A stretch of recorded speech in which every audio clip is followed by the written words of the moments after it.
అశురెడ్డి గురించి తెలుగు ఆడియన్స్ కి ప్రత్యేకంగా చెప్పాల్సిన అవసరం లేదు. ఇంకా చెప్పాలంటే ఆమెది పరిచయం అక్కర్లేని పేరు.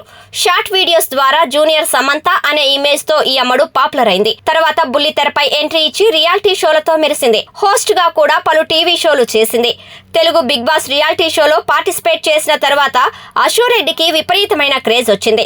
సెలబ్రిటీ ఇమేజ్ తో సోషల్ మీడియాలో కూడా ఫ్యాన్ ఫాలోయింగ్ పెంచుకుంది. స్టార్టింగ్ లో కాస్త బొద్దుగా ఉండే అశురెడ్డి తర్వాత స్లిమ్ అయి గ్లామరస్ లుక్ లోకి మారిపోయింది. అలాగే ఆర్జీవీతో బోల్డ్ ఇంటర్వ్యూ ద్వారా అశురెడ్డికి గ్లామర్ బ్యూటీ ఇమేజ్ వచ్చింది. ఈ అమ్మడు ఒక చిన్న అనే సినిమాలో హీరోయిన్ గా నటించింది. హీరో నితిన్ చల్మోహన్ రంగా మూవీలో కూడా ఓ పాత్రలో కనిపించింది. ప్రస్తుతం ఏ మాస్టర్ పీస్ అనే సినిమాలో నటిస్తుంది. ఈ చిత్రం షూటింగ్ దశలో ఉంది. చేసే సినిమాలు తక్కువే అయినా మోడలింగ్ రంగంలో అశురెడ్డి దూసుకుపోతుంది. ఇన్స్టాగ్రామ్ లో ఈ అమ్మడు రెగ్యులర్ గా హాట్ ఫోటో షూట్లు షేర్ చేస్తూ సందడి చేస్తూ ఉంటుంది. ఈ ఫోటోలు సోషల్ మీడియాలో విపరీతంగా వైరల్ అవుతూ ఉంటాయి. అశురెడ్డికి సినిమాల ద్వారా వచ్చే క్రేజ్ కంటే సోషల్ మీడియాలో ముఖ్యంగా ఇన్స్టాగ్రామ్ ద్వారా వచ్చే పాపులారిటీ ఎక్కువ. ఈ బ్యూటీకి ఇన్స్టాగ్రామ్ లో 2 మిలియన్ ఫాలోవర్స్ ఉన్నారు. ఈ అమ్మడు షేర్ చేసే ఫోటోలకి లక్షల్లో లైక్స్ వస్తూ ఉంటాయి. తాజాగా అశురెడ్డి ఓ హాట్ వీడియో షూట్ ని ఇన్స్టాగ్రామ్ లో షేర్ చేసింది. ఈ వీడియో ప్రస్తుతం వైరల్ అవుతుంది.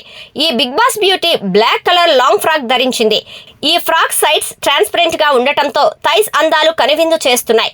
ఈ వీడియోలో అశురెడ్డి దివి నుంచి దిగి వచ్చిన అప్సరస అన్నట్లు ఉంది. ఆమె కళ్ళతోనే కుర్రాళ్ళకి చూపుల బాణాలు విసురుతుంది. నార్త్ ఇండియన్ హీరోయిన్స్ కూడా అశురెడ్డి అందం ముందు సరిపోరు అనేలా ఈ వీడియో ఉంది. అదే రేంజ్ లో గ్లామర్ షో చేస్తే ఖచ్చితంగా హీరోయిన్ గా అవకాశాలు వెతుక్కుంటూ వస్తాయనే టాక్ వినిపిస్తుంది. మరి భవిష్యత్తులో అశురెడ్డికి ఎలాంటి అవకాశాలు వస్తాయనేది వేచి చూడాలి.